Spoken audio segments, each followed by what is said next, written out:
Department of Social Welfare and Development, or DSWD, continues to pursue to fulfill the 10-point socio-economic agenda of the administration of President Rodrigo Duterte, particularly on investing in human capital development, improving social protection programs, and strengthening the implementation of the Responsible Parenthood and Reproductive Health Law. Towards our journey to progress, DSWD is your partner for change. DSWD will continue to serve thousands of Filipinos nationwide through its programs and services. The specialized programs. Pantawid Pamilyang Pilipino program served to 4,178,985 beneficiaries in 81 provinces. Sustainable Livelihood Program provided livelihood to 82,455 households and 70,073 Pantawid Pamilya beneficiaries. Unconditional cash transfer prepared and uploaded the payroll documents for the 2,400 pesos UCT grants of 8,603,905 beneficiaries.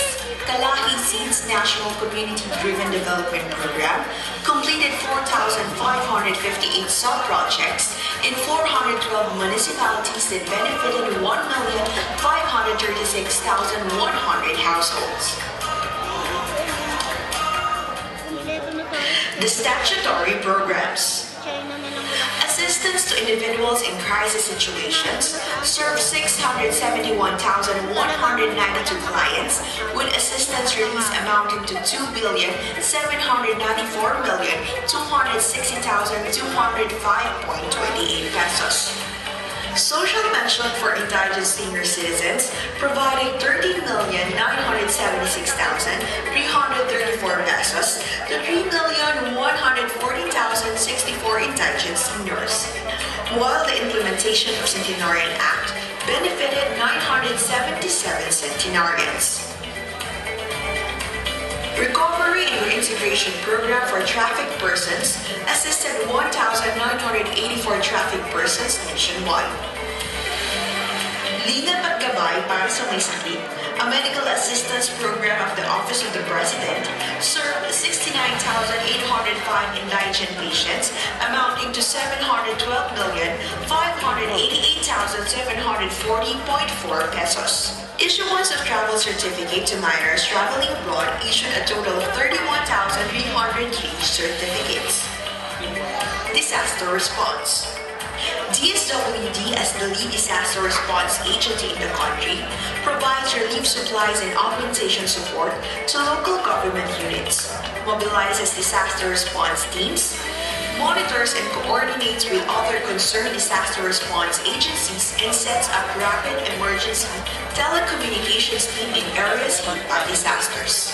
During Typhoon Ompong, DSWD provided more than 148 billion pesos worth of assistance to survivors.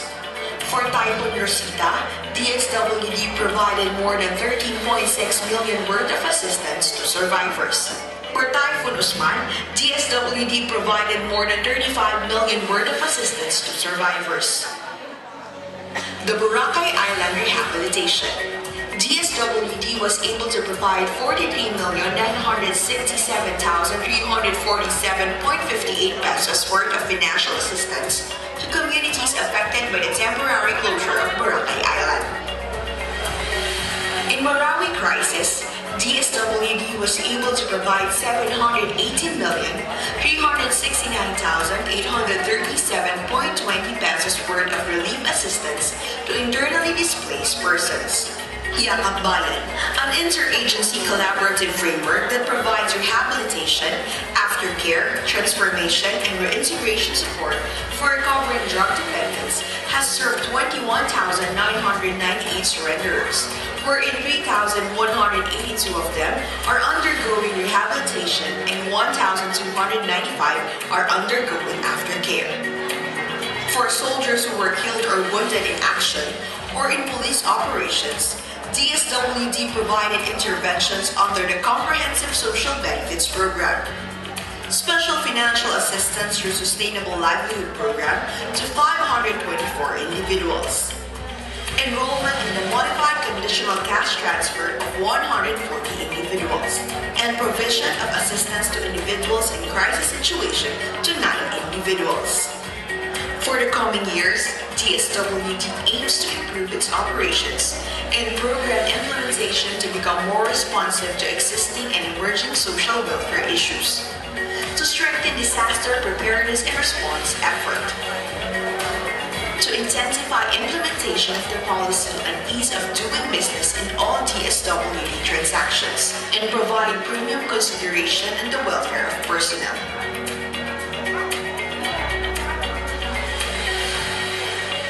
All this for the welfare of the Filipino people. DSWD, katuwang sa pagbabago.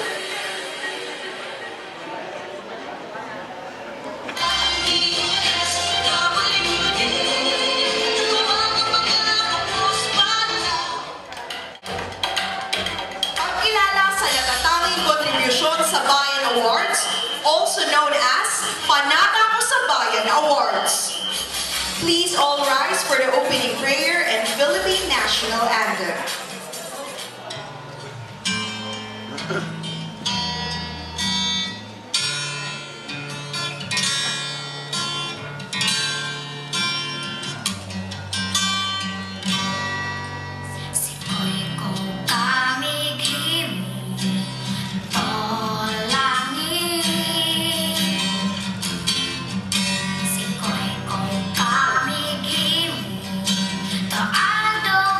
Bula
Management Bureau. You look lovely, Mirabel. Thank you. Hello everyone! Lex Ormeño here. Masaya ito, Mike, because we can be viewed live online. On Live Facebook. streaming po tayo sa Facebook. Yes, and of course, ganun din po sa ating mga Facebook account sa ating mga regional offices. At syempre, hindi na po natin patatagalin ito. Ano po? To help us welcome our guests and awardees, may we call on the Secretary of the Department of Social Welfare and Development, Secretary Rolando Joselito D. Bautista.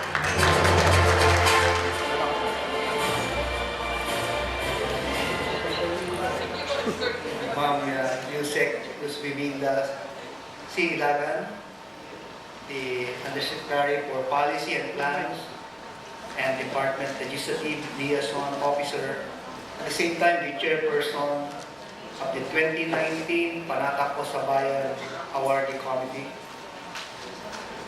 Regional Directors and OICs of the different field offices, Assistant Secretaries and Directors of the Department. All the awardees will be recognized later. Members of Team DSWD, other guests, ladies and gentlemen, magandang hapon po sa inyo lahat. Today is a time of Thanksgiving, an opportune time for the Department of Social Welfare and Development to recognize and pay tribute to the tremendous contribution and support of individuals, organizations, partners, and stakeholders, all of which have provided us with the much-needed assistance and the helping hands that we need in order to be able to serve the poor, the marginalized, the disadvantaged, and the vulnerable members of society in keeping with our mandate. There is no doubt that the demands of this sector are enormous and exacting. Our agency cannot expect to cope with the entire service requirements of this sector all by our own self. Our programs and the causes we espouse require joining forces with like-minded individuals, organizations, partners, and stakeholders in order to be able to attain our objectives as the lead government agency for social welfare and development. In a fitting tribute to all our honorees today, the Salamat Po Award is given to voluntary individuals or groups, local and international organizations, and non-government organizations that assist the department in times of disaster or provide the DSWD with the needed resources in cash or in kind for establishment of basic facilities and social services, and or assist the DSWD in promoting our advocacies for vulnerable sectors of society. Digawad sa paglilingkod sa sambayanan or the GAPAS Award is given to local government units that implement the DSWD's programs and services such as daycare services, kapit-bisig laban sa kahirapan, comprehensive and integrated delivery of social services or what we know as ECALICIDS, and the Sustainable Livelihood Program, micro-enterprise and employment facilitation models. Also to LGUs that effectively implement a convergence initiative, and to the best people's organization that has made a significant contribution to the respective communities in line with our goals. The Gawad Ulat Award is given to media personalities and their organizations who have extended the support in making known to the public the DSWD's advocacies, concerns, and plans. The Gawad Servisyo Award is given to partners in government service that make available and extend to the DSWD meaningful assistance and unwavering commitments during emergencies. Digawad sa makabagong teknolohiyang Panlipunan Award recognizes the innovative contributions made to advance the services, programs, and advocacies of the Department of Social and Welfare Development. Together we have achieved much. However, the debates of the global geopolitical sphere demand so much more of us in order to be able to meet our social welfare and development obligations. You, me, all of us in this room, and the people that work with, all together have been transformed into a breed of humane, caring, and understanding people that genuinely want to empower and uplift the lives of the poor, vulnerable, and the disadvantaged. Our warmest congratulations to all the pagkilala sa nagtayong kontribusyon sa Bayan Awardees this afternoon. On behalf of all the employees of the Department of Social and Welfare Development, kindly allow me to say, maraming salamat po to each and every one of you. The DSWD will not have been able to carry out our mandate as the lead agency of government for social welfare and development to serve at the pleasure of the Filipino people without your support, generosity, contribution, and commitment to the agency. To all of you, welcome to this afternoon endeavor. Mabuhay po kayo lahat at magandang hapon po muli sa inyo. Thank you very much, Secretary Rolando Joselito Bautista. Ang ganda ng sinabi ni Sir, no, Sir Lex, since this is the PaNata Awards, sabi nga niya, this is the time of Thanksgiving and to pay tribute to our partners because through them, our partners were able to reach more. Yes. We are able to serve the vulnerable sectors of the society. And also, na-mention din ni Secretary, ang ganda, na although we have achieved much, because of the tremendous demand din also, kinailangan talaga natin itong kagaya ng ating mga partners. Alam mo, Mai, the most important statement for me in the message of the Secretary is the phrase, partnerships help attain the objectives. Yes. The PaNata Awards has been part of DSWD's annual anniversary celebration to recognize the efforts of different volunteers, local government organizations, civil society organizations, development partners in providing assistance to the agency. Yes, that is right. And their contribution means a lot to us in the department because they help us in our advocacy for the different vulnerable sectors that we serve, identify and reach target beneficiaries, as well as strengthen our programs and services through their feedback. Sila po ang tinuturing nating katuwang sa pagbabago. Let us now proceed to the awarding. To assist us in the awarding of our first category, we would like to invite here on stage Secretary Bautista, Undersecretary Luz Belinda Ilaga, Chairperson of PaNata Bayan Awards Committee, Director Wilma Nabiamos, to lead the handing of the plaques.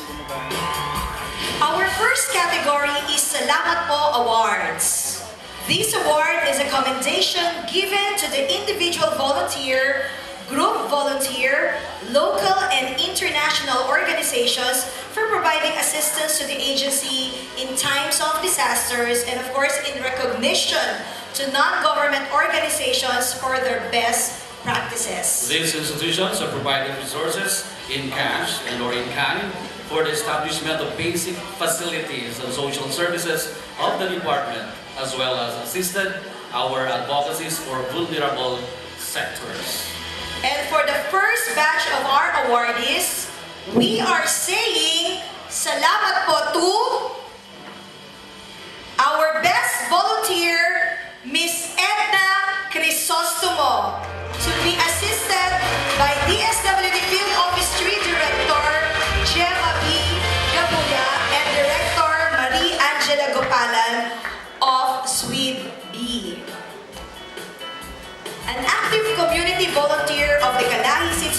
from Barangay Santo Niño, Quezon, Nueva Ecija since 2014, she is best described by the residents of the community as a dedicated and well-rounded volunteer.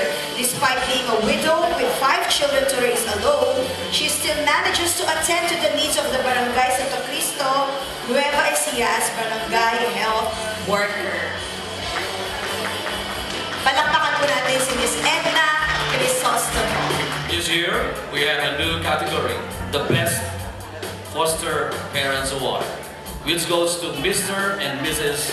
Jennifer and Alma Sewa from Zaragoza, Nueva Ecija. May we again request Director Jem Magabuya of DSWD Field Office 3 to join our awarding. Jennifer and Alma are licensed foster parents by DSWD Field Office 3. The couple has already fostered 3 children. The Sewa family has demonstrated their capability in caring for a child and helps their foster children to be reunited with their birth family or to be placed to an adopted family when the time comes. We will now recognize individuals and groups who have been supportive of the department's advocacy and priority legislative measures. As the department's advocacy partner in promoting solo parents' rights and welfare, the DSWD recognizes the efforts of the Federation of Solo Parents Luz Vimin. And to represent the Federation, we have Ms. Josie Velasco, Vice President for External Relations, together with Ms. Carrie Javier, National President, Ms. Telma Tan, Board Member for Visayas, and Ms. Elinette Avelino, Core Group Member. Thank you very much, Federation of Solo Parents Luz Vimin. Next, we would like to thank our legislators, advocates in Congress and Senate who facilitated the approval on 3rd reading of the bill entitled An Act Establishing the Office for Social Welfare Attaché, amending for the purpose Republic Act number 8042, otherwise known as the Migrant Workers and Overseas Filipino Act of 1995, as amended and for other purposes. May we call on Representative Lito A. Manalo of Angla Party List. Next, we'd like to say salamat po to Land Bank of the Philippines.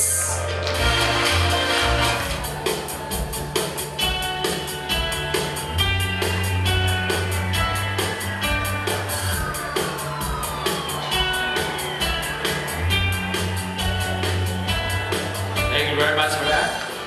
Salamat po to United Volunteers for Community Progress.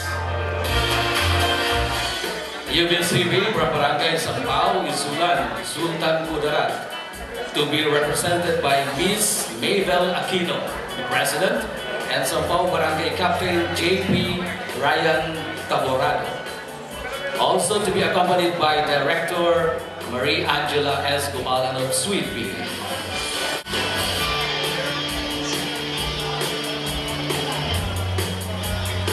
Let's move on to the most outstanding volunteer group in residential care facilities. We say congratulations to the Association of Friends of the Home for the Aged Incorporated, represented by Mr. Pedro Isanose and Ms. Carlin Isugan, Center Head of Home for the Aged of DSWD Field Office 12. And we would like to request Field Office 12 by DSWD yes, Field Office ARD Operations, Gemma Rivera.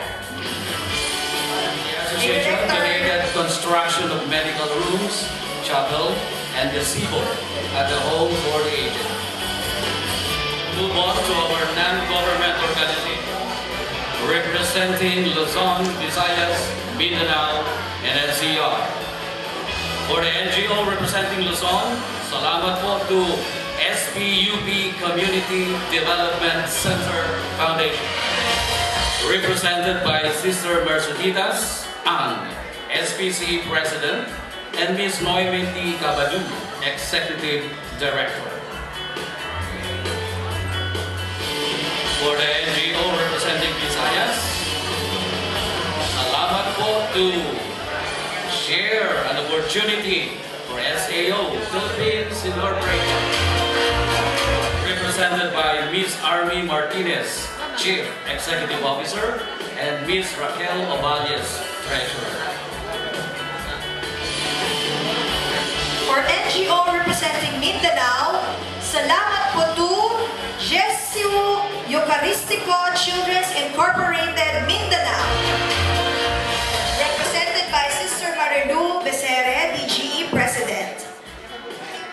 And we would like to request Field Office Caraga Assistant Regional Director for Admin, Ma'am Angelita Amista. For the NGO representing NCR, salamat po to Concordia Children's Incorporated. Represented by Mr. Chrysler Go, Executive Director, and Mr. Danilo Macalagay, the Registered Social Worker. Next in our list are our donors and partner local organizations which provided volunteers augmentation support during disaster operations.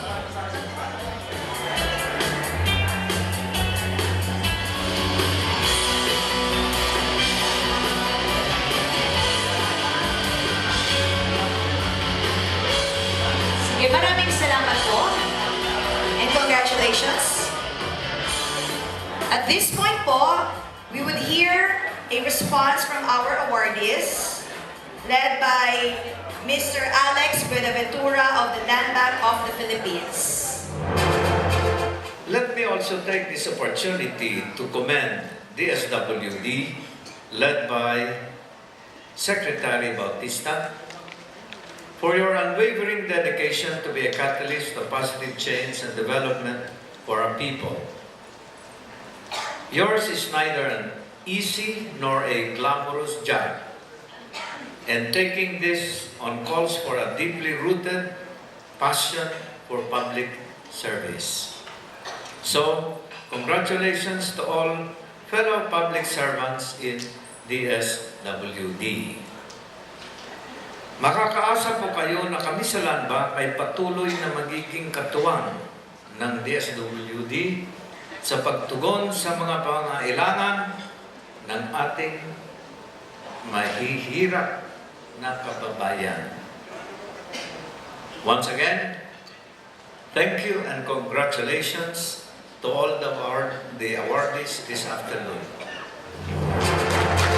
Sige, we request Sir Alex to stay on the stage. And we would like to request Secretary Bautista and Undersecretary Luz Ilagan to award Mr. Alex Buenaventura.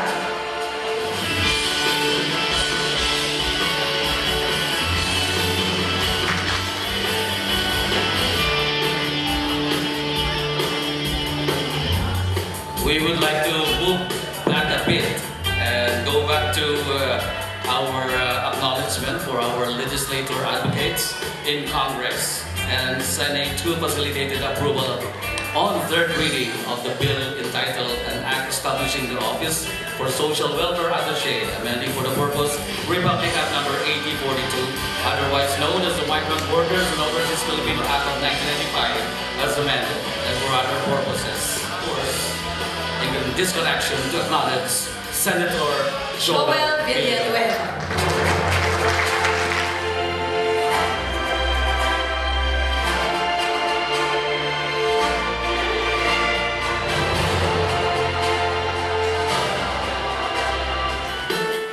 Maraming salamat po, Senator Joel Villanueva. Our donors and partner local organizations which provided volunteer augmentation support during disaster operations. Give tribute to our uniformed personnel. We say salamat po to the Philippine Coast Guard. Here represented by Commander Angel C. Biliran, Director, Coast Guard Action Center, accompanied by Lieutenant Junior Grade Mark Paul T. Caso, PCG Operations Officer, CGAC. Next is Bureau of Fire Protection.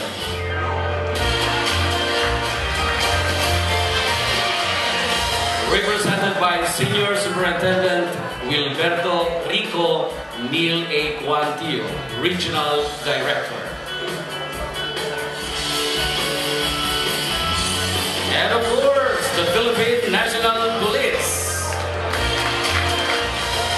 represented by Vice Superintendent Rizaldo O. Nieves, Deputy Regional Director for Operations, NCRPO.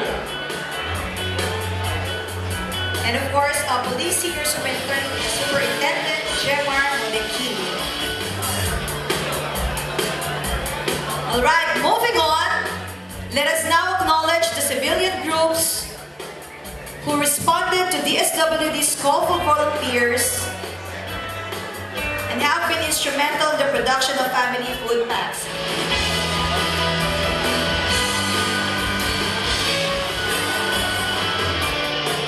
Thank you very much. Thank you very much, gentlemen. Moving on, we are acknowledging the civilian groups who responded to DSWD's call for volunteers and have been instrumental in the production of family food packs. First on the list, we have members of the Church of God International.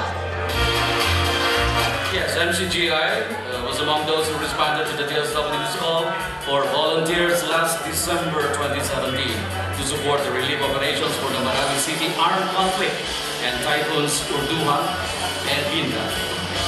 And they have been instrumental in the production of almost 75,000 family food packs. Next in the list is Cognizant BPO that provided augmentation.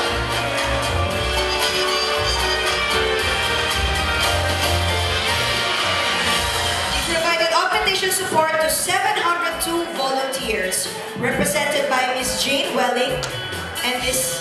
Jess Aglinay, or Mr. Jess Aglinay.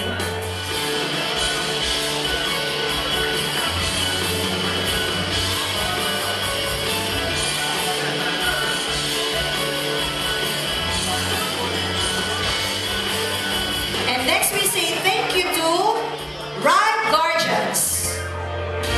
So represented by Mr. Nick Fuentes, Director General of Ride Guardians.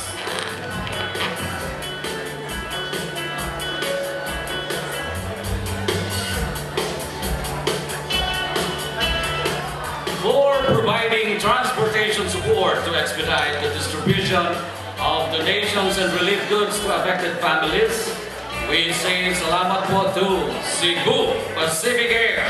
Received the award, we have Ms. Bing Stockville, Director for External Affairs, and Ms. Roxanne Gochuico, Corporate Social Responsibility Specialist. We are also saying salamat po to the Philippine Disaster Resilience Foundation by the transportation augmentation during the Bayan volcano eruption, Abaga, typhoons Josie and Ombong. Represented by Mr. Felino Castro, the PDRF Operations Center Director. We are also giving recognition to the efforts of NLEX Corporation, represented by Mr. Lolito Ford Bogas, the Assistant Manager for Compliance and Business Excellence, and of course the Universal Parcel Services, UPS, Global Logistics Company, represented by Evelyn Abreu, the Operations Head. For provision of food support for volunteers, we'd like to say salamat po to Ronald McDonald's House Charities. They provided meals for 4,405 volunteers. Ronald McDonald's House Charities is represented by Ms. Marie Angeles, Executive Director, and of course, Ronald McDonald himself. Next, we say thank you to Feel 7 Foundation.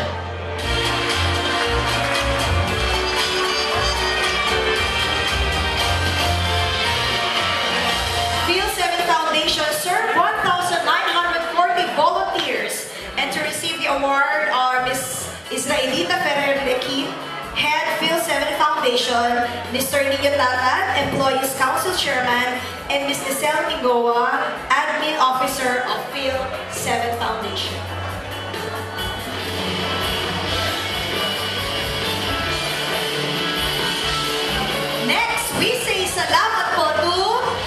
Jollibee Group Foundation.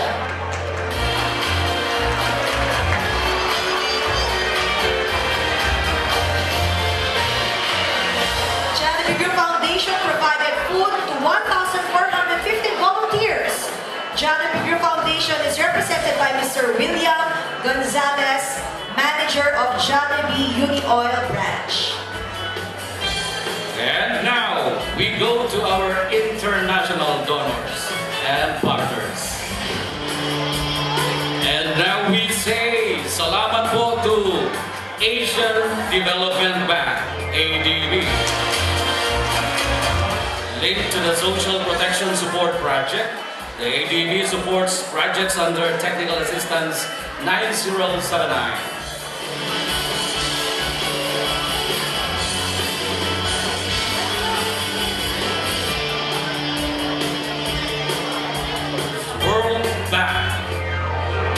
Supports projects that deliver basic social services using the community-driven development or CDD approach to almost 20,000 barangays. Represented here by Philip O'Keefe, Social Protection and Jobs Practice Manager, Pablo Ariel Acosta, the Senior Economist, and Ruth Reyes Rodriguez, the Social Protection Specialist. Of course, we have the Department of Foreign Affairs and Trade, or DFAT. The DFAT, Australian Embassy, supports technical assistance projects under Agreement Number 70507, DSWD DAF, for Social Protection Reforms, and Agreement Number 70013, Support Program for Disaster Response. Here, represented by Mr. Nico, First Secretary, Economic, and Ms. Lenny Tolentino, the Senior Program Officer. Over the past 3 years, DFAT First Secretary Nico led and shepherded the provision of grant assistance to the DSWD for social protection programs. The Australian aid was coursed mainly through the Technical Assistance Facility, which is funding a good number of TA projects for DSWD capacity building. These TAs mainly cover facility or policy formulation, program design, systems development, and organizational strengthening. Mr. Minto was also instrumental in channeling resources to the UNICEF to support the Modified Conditional Cash Transfer Program and to the World Bank for the Listahanan, Pantawid, Pamilya, and Social Pension Programs, among others. Today is the last working day of Mr. Minto in Manila, and he is returning to Canberra on Monday. It is therefore fitting and opportune to present him with this Salamat Po Award for a job well done in helping the DSWD deliver services to target families and communities. Mabuhay ka, Mr. Minto, and all the best in your future endeavors. Maraming salamat po. We'd also like to say salamat po to People's Republic of China. Yeah, thank you very much for that. And salamat po to Government of Russian Federation. To receive the award is Vladislav Kush, First Secretary. We'd also like to say salamat po to the Socialist Republic of Vietnam.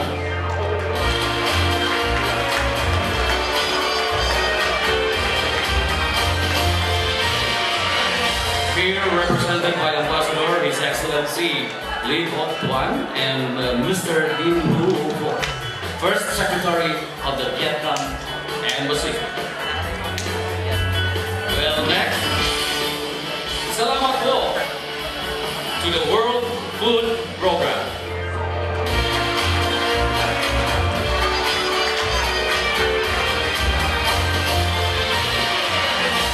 WFP provided logistic support during the Bayan eruption and Typhoon Ompong. Here to be represented by Deputy Country Director, Mr. Max Purcell.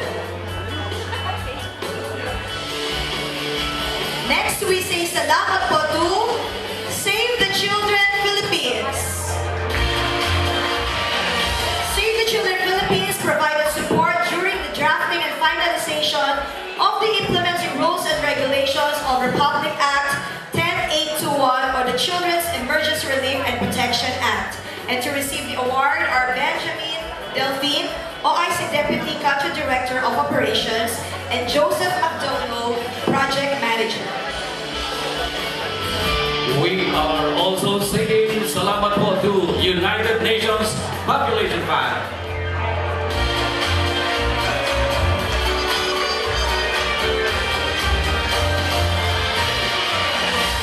UNFPA provided dignity kits and established women-friendly spaces during the Marawi Seeds Relief Operations.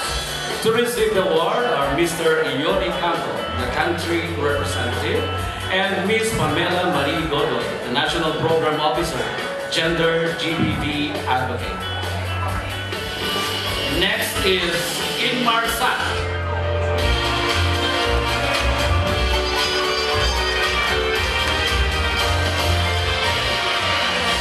Inmar Sak donated equipment such as satellite phone, GX terminal, manual pointing beacon, also pointing beacon during disaster operations. Here represented by Mr. Dala Morali, Mr. Lee Marston, and Mr. Oscar Lizar. And we say salamat po to United Nations Children's Fund Philippines.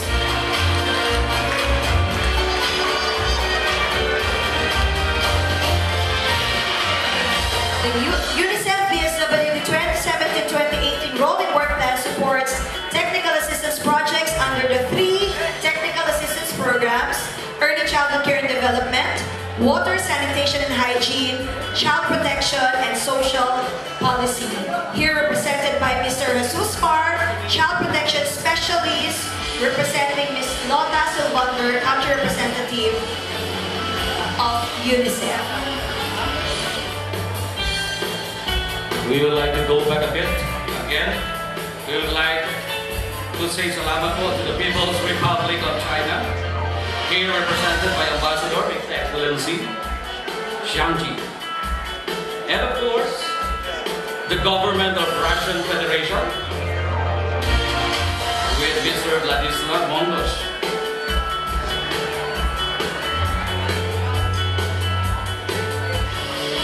Again, thank you very much.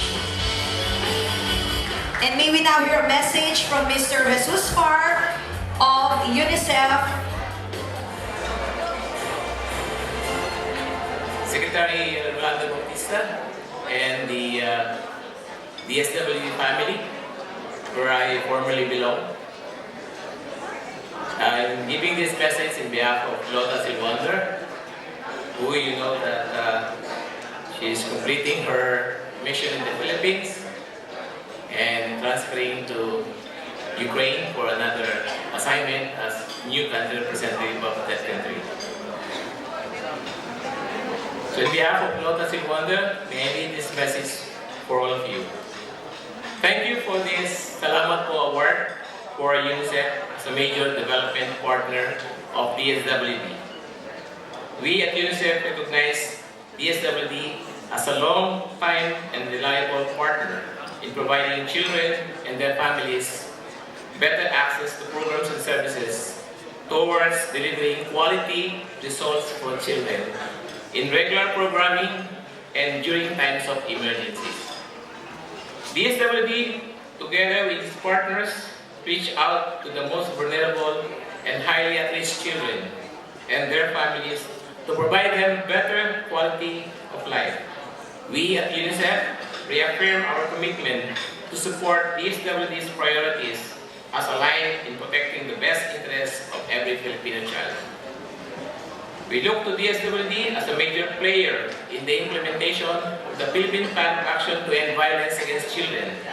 We are optimistic that DSWD and other development agencies and other government and non-government agencies and civil society groups collectively address the priority concerns of children and their families as we work towards the fulfillment of the Sustainable Development Goals.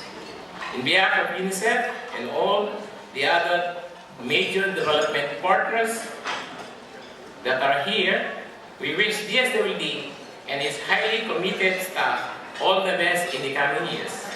Let us all work together to the convergence and cooperation and collectively aim to make a difference in the lives of the Filipino children. Maraming salamat po and congratulations. Yeah, partner, we take a breather from the awarding to listen to two homegrown DSWD talents. Give a round of applause to Miss Cheryl Rose El Munoz and Mr. Bernard Zamora.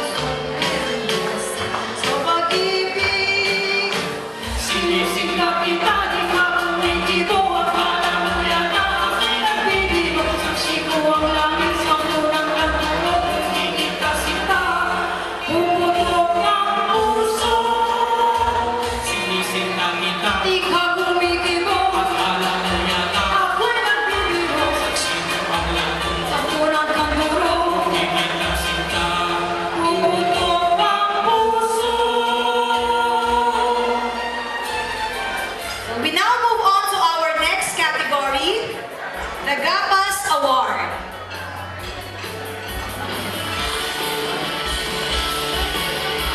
The GAPAS Award is a commendation given to local government units implementing DSWD programs and services such as daycare service, Kapit Bisig Laban sa Kahirapan, comprehensive and integrated delivery of social services, or also known as the Galahi Seeds, and Sustainable Livelihood Program Enterprise and Employment Facilitation Models, and to LGUs effectively implementing a convergence initiative, as well as the best people's organization that has significant contribution in their respective communities.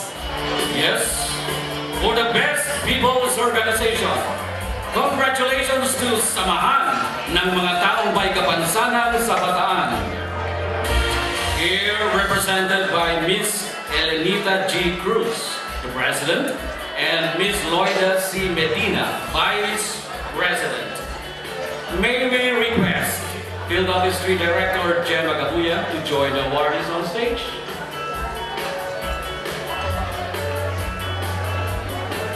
Congratulations po, partner. Parang nakatatlo si Director Jem Magabuyan. Yes, Napansin mo ba? marami-rami lagi. Ayan. Next is the GAWA Good Convergence Initiatives. Congratulations to San Carlos City, Province of Negros Occidental.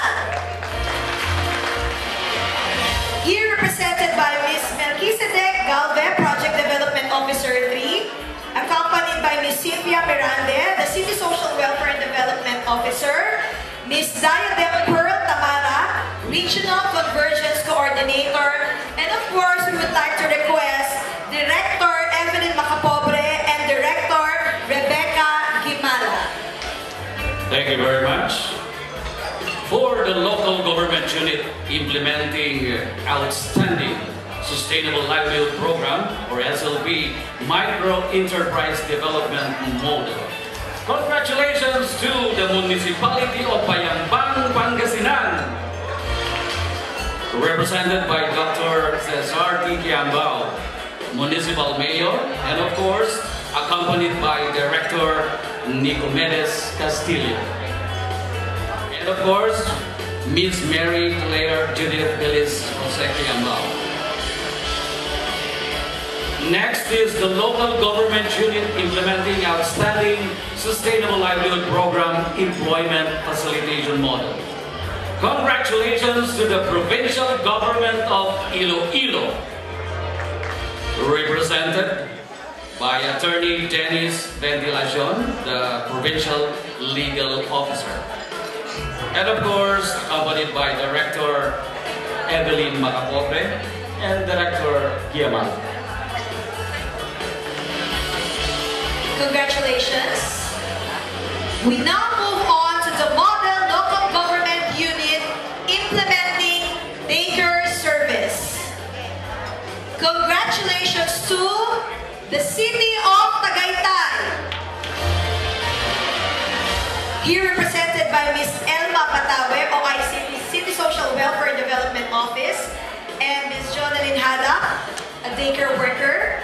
And we would like to request Director Annie Mendoza of Field Office 4, Calabarzon. And of course, my director, Director Wilma Dina Viamos of the Program Management Bureau to join the awardees. Next is the Model Local Government Unit implementing licenses. Congratulations to the LGU of Panlao, Bohol, represented by Municipal Mayor Leonila P. Montero and Ms. Concepcion G. Carolino, Municipal Social Welfare Development Officer. And of course, accompanied by Director Rebecca Yamala, and of course, Director Evelyn Macapobre, and the License National Program Manager, the Management Director, Annie Mendoza. Next we have Model Local Government Unit implementing protective programs and services. Congratulations to the Provincial Government of Agusan del Norte, represented by Governor Maria Angelica Rosdel M. Amante Matba and Dr. Silver Joy Mejano, the OIC Provincial Social Welfare and Development Officer, to be accompanied by Assistant Regional Director for Admin of Field Office Caraga, Angelita. And may we hear a message from Governor Maria Angelica Rosdel M. Amante Matba. A pleasant good afternoon to everyone. I'd like to give recognition as well to Secretary Orlando Joselito Di Bautista, Yusek Ilagan, who's also my colleague in Congress before, Yusek Godyongan, Yusek Neri, DSWD family, and my fellow awardees.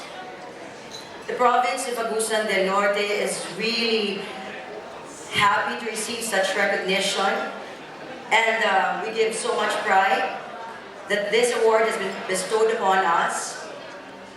And the people of Agusan del Norte are one in humbly receiving this award as well. But this would not have been possible if we have not developed partnership with the different stakeholders and the Provincial Social Welfare Office, who continues to think of programs that will have a direct impact on the marginalized sectors. At the same time, we also have a very active provincial board that passes ordinances to further institutionalize programs of the province. Alam niyo ho, it is never easy to be able to balance the budget when you are confronted with so many responsibilities in the local area, especially after the enactment of the Local Government Code in 1991. You are confronted because there will be a lot of infrastructure projects that the province will be needing, and your leaders will be asking from you as the voices of your constituents. At the same time, the social services that also need your attention, that will also eat a bigger pie of your budget as well. Agusan del Norte is not an exception when it comes to the challenges that all LGUs are facing as well. But you know, it comes down to balance, and we are really inspired by the prospect and seeing our communities invigorated through our efforts. The provincial government has made the delivery of basic services the cornerstone of our governance. Through our Provincial Social Welfare and Development Office, we have consistently pursued an agenda of governance that sought the efficient and effective delivery of services aimed at assisting our constituents. We have instituted the Integrated Social Development Assistance Program, or it is really well known in our province as ISDA, that have benefited thousands of our clientele in their various needs, such as hospitalization and medical assistance, burial, educational, assistance, transportation, and other needs. To make the program more responsive and positively impactful, we have worked earnestly to increase our fund allocation, which directly translates to more constituents being served. In the pursuit of basic education, we also have allotted sufficient funds to properly run our daycare centers, providing for facilities conducive to learning for our young learners. We also ensure to set aside funding for the purchase of learning materials such as books and school supplies. Through this initiative, we are able to provide our poor families an equal opportunity for their youngsters to learn, instead of their potential being stunted by their inability to provide for their young ones' needs. The province also puts premium to the overall health of our community. Toward this end, the provincial government spearheads a continuing program of distributing free medicines, especially to far-flung areas in our province as well. It is complemented by our regular medical and dental missions, which we undertake to literally bring governance and services closer to our people. In partnership with other government instrumentalities and private entities and individuals, we have strived to conduct missions to every far-flung barangay and sitio. You won't believe it, because in Agusan del Norte, we have partners even with the PNP. So they also use their resources. We go to all these NPA-infested areas to make the presence of government felt. Through our partnership with the DSWD, we were able to address the perennial problem of malnutrition among our children. We have partnered to implement a regular feeding program aimed at providing food in addition to regular meals for targeted children communities, with the ultimate goal of curbing malnutrition in identified prevalent areas. Through this program, a marked decrease in malnutrition rates have been achieved. Gender and development is also another area where the provincial government sought to improve. Our PSWD and the staff are here have consistently implemented programs to meet standards and goals, and have perpetually pursued information dissemination campaigns with the full backing and support of the provincial government. For the protection of women and children, which are among the sectors most vulnerable to various forms of abuse, we have also worked hard to ensure that they are protected as well. As mandated by law, protection desks have been instituted in all levels of local governance, and continuing education on the subject has consistently been pursued. Our goal in government, for me, is not really for the rich people, but to make sure that we give a difference to the people who really need us most.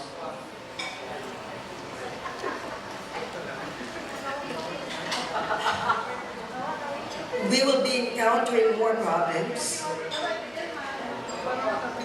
but we should never stop.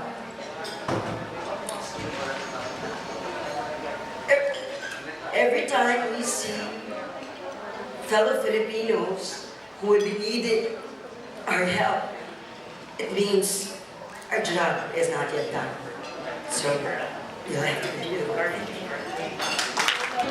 Ladies and gentlemen, before we announce the winners of the last category, that's Gawad Ula.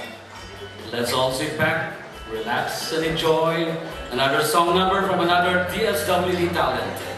Ladies and gentlemen, from the Office of the Assistant Secretary for Support Services, Miss Pia B. Bigorna.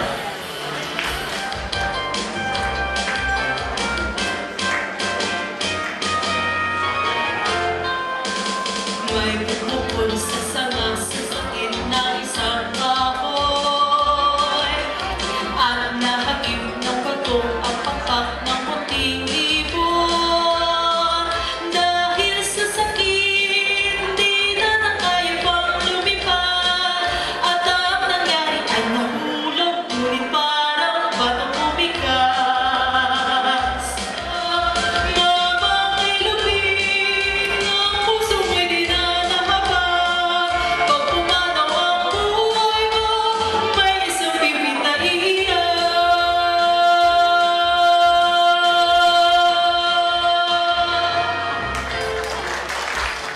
Partner!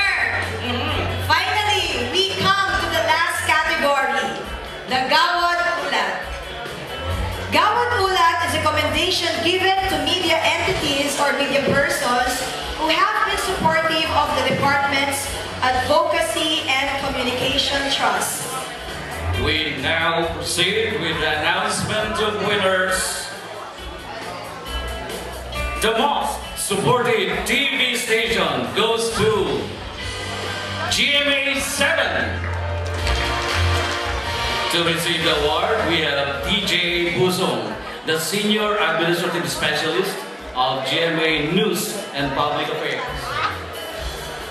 For the most supported radio station, congratulations to DCMM, represented by Johnson Manaba. Gising, Pilipinas!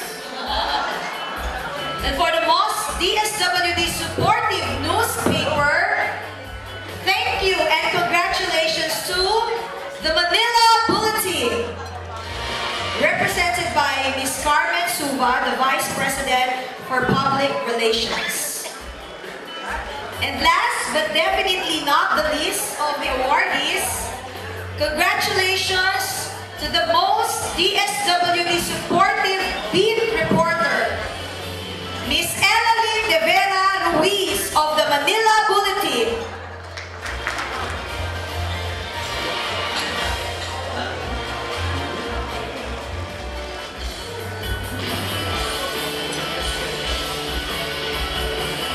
Thank you very much po. And again, congratulations. And may we now hear a message from Ms. Elalyn De Vera Ruiz. It is indeed a privilege to be chosen as a Gawad Ulat Awardee for the 5th time. This year is memorable for me and made triply significant by the award because I am marking my 15th year as a reporter of the Manila Bulletin and 10th year as a DSWD beat reporter. Over the past 15 years, my life experiences have been enriched by my work as a Manila Bulletin reporter, covering various assignments such as environment, climate, land reform, agriculture, social welfare, and natural disasters. Covering the DSWD in particular, I have seen how the department struggled through its programs to help uplift the life and condition of the poor and marginalized, especially during calamities. I have also witnessed how the department ensured the protection of the rights of elderly, persons with disability, women and children, and the poorest of the poor. Through these years, I have had the chance to appreciate the efforts of the DSWD and its staff to respond immediately to people's needs. To the DSWD officials and personnel who are at the forefront of the government mandate to raise the living conditions of those belonging in the fringes of society, you have my admiration and respect. I also applaud the individuals and non-government groups doing social service and helping the DSWD advance its programs to underprivileged Filipinos across the country. Rest assured that all your hard work have not gone unnoticed. In summary, my life as a journalist has been immensely challenging, but very much rewarding and enjoyable at the same time. I will forever be grateful to the Manila Bulletin bosses and editors and colleagues who have helped me become the best journalist that I can ever be. They say that reporters like me are blessed to see things unravel before our very eyes. I would have to add that an even bigger blessing is the chance to witness how people and agencies become instruments in building the communities they serve, in transforming the lives of others. This has been my greatest honor and the source of my fulfillment. Thank you once again and good afternoon. Dahil malapit na po tayo matapos, syempre hindi po ito makukumpleto kung hindi mapapakinggan ang namuno ng PaNata Award sa taong ito. At syempre, narito po siya at ating pakinggan, si Yusek Luz Melinda Ilagan, chairperson of this year's PaNata Ko sa Bayan Awards. Secretary Rolando Bautista, Landmark President Mr. Alex Benaventura, Senator and Villanueva still here, the donors and partners from international organizations, partners and friends from local government units led by Governor Angel Magba, Undersecretaries of the DSWD, Assistant Secretaries, Regional Directors, colleagues, fellow workers of the DSWD, ladies and gentlemen, good afternoon. One definition of public relations is this: good accomplishments, fully appreciated because adequately communicated. This definition refers to the dissemination of information to one's publics so that the intentions and positive results are properly communicated and consequently appreciated. This afternoon, the DSWD takes the opportunity to acknowledge and to show appreciation for the efforts of individuals, groups, and institutions that have partnered with the agency in carrying out its mandate of serving the marginalized, the poor, and the vulnerable. These are the sectors that constitute the publics of the DSWD. They are the reasons for our existence. Just as the rain and the sun are needed by a plant to survive and to flourish, your support and commitment to the values and ideals of DSWD have nourished and inspired the workers.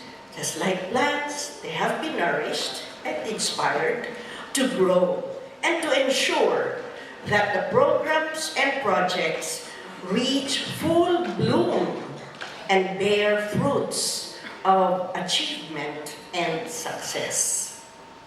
This symbiotic relationship between the agency and the partners, ranging from the international donors and friends to the provincial governments, down to the barangay officials and all private individuals who have lent their support, can find full realization as we take the journey that we call public service.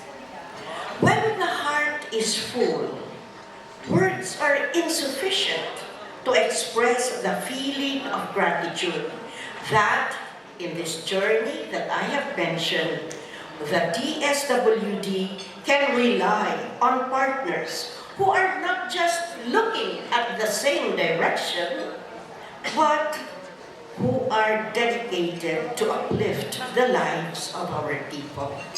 And so I say congratulations to all our friends, to those who have journeyed with us, those who are still committed to be with us in this arduous task of helping our people in this journey that may not always be sunny, but may have weather that will be challenging to us.